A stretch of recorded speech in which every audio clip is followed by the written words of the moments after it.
तस्वीर हो गई साफ, अखिलेश यादव ने हर बात कर दी क्लियर। 2024 में इतनी सीटों पर सपा करेगी बीजेपी से दो हाथ। गठबंधन में सपा के खाते में कितनी सीटें, इसको लेकर उठ रहे थे सवाल। अब सपा चीफ ने हर सवाल, हर कयास पर लगा दिया विराम और कर दिया बड़ा ऐलान। देखिए कितनी सीटों पर सपा की होगी झंडाबरदारी और कितनी सीटें गठबंधन दलों को देगी सपा। इधर सपा चीफ का ऐलान, उधर हलचल तेज। तीसरे मोर्चे इंडिया का गठन तो अब हुआ है, लेकिन अखिलेश यादव और आरएलडी का गठबंधन 2019 से जारी है।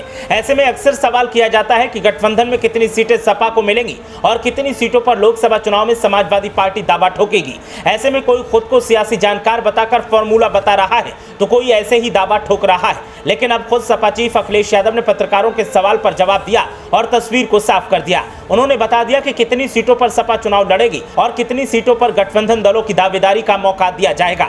इधर अखिलेश यादव ने सवाल का जवाब दिया और उधर हलचल और तेज हो गई। अब हर तरफ सिर्फ सवाल ही सवाल दागे जा रहे हैं और गठबंधन दलों में भी खलबली मची है। सबको उम्मीद थी कि अखिलेश यादव पहले बात करेंगे और फिर ऐलान करेंगे, लेकिन उन्होंने तो इसका बीच सड़क पर ऐलान कर दिया। अखिलेश यादव 18 अगस्त को चित्रकूट के दौरे से लौटते हुए रायबरेली के लालगंज में मीडिया से रूबरू हुए।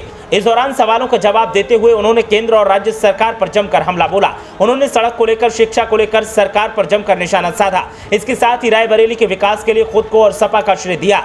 सपा मुखिया ने एम्स और रेल कोच कारखाने को जमीन देने की बात कही। वहीं उन्होंने केंद्र सरकार के द्वारा एम्स को बजट न देने की बात भी कही। पूर्व मुख्यमंत्री अखिलेश यादव ने कहा कि सरकार किसानों को उनकी उपज का सही मूल्य नहीं दे रही है। किसानों की आय दोगुनी करने की बात कही थी, लेकिन वो भी नहीं हुआ। रायबरेली में संचालित एम्स लालगंज में बनना था, हमने इसके लिए यहाँ जमीन भी दी थी, लेकिन ये उसे रायबरेली शहर ले गए और चीनी मिल की जमीन को केंद्र की सरकार को देकर उस पर बनवा दिया।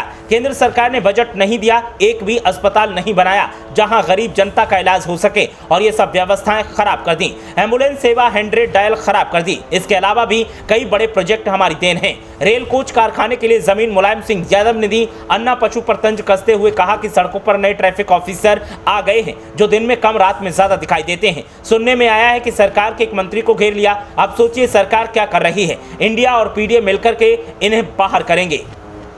इसके साथ ही उन्होंने आगामी लोकसभा चुनाव में सपा कितने सीटों पर चुनाव लड़ेगी इस पर भी अपनी राय दी और कहा कि हम मिलकर अभी इसकी रणनीति तय करेंगे। अभी इसका जवाब दिया तो यहां से दिल्ली तक और न जाने कहां कहां तक खबर पहुंच जाएगी। हालांकि उन्होंने रायबरेली से इंडिया गठबंधन का प्रत्याशी उतारने का दावा जरूर किया। उनकी सरकार बनने पर रायबरेली के विकास के लिए क्या किया जाएगा, इसके जवाब में उन्होंने कहा कि पहले रायबरेली वीआईपी था, फिर वीवीआईपी हुआ और अब हमारी सरकार आने पर ट्रिपल वीआईपी हो जाएगा। वहीं उन्होंने सरकार के द्वारा 1 करोड़ रोजगार देने पर कहा कि इनकी बात मत मानो, ये झूठ बोलते हैं। भगवान की कसम खाकर, मां गंगा की कसम खाकर झूठ बोलते हैं। आप भी जनता को समझाएं कि ये भगवान के नाम पर झूठ बोलते हैं। गंगा सफाई की बात कहते हैं, गंगा साफ हो गई क्या? ये सरकार झूठ बोलती है। किन मुद्दों पर जनता के बीच जाएंगे? किसानों का बकाया है, मक्का की फसल का सही मूल्य नहीं दिया, गेहूं खरीद नहीं सके, किसान का बेटा बेरोजगार घर में बैठा है, बिजली का बिल हजारों में लिया जा रहा है। अखिलेश यादव ने और भी तमाम मुद्दों पर अपनी राय दी और राज्य के साथ साथ केंद्र सरकार की जमकर लंका लगाई।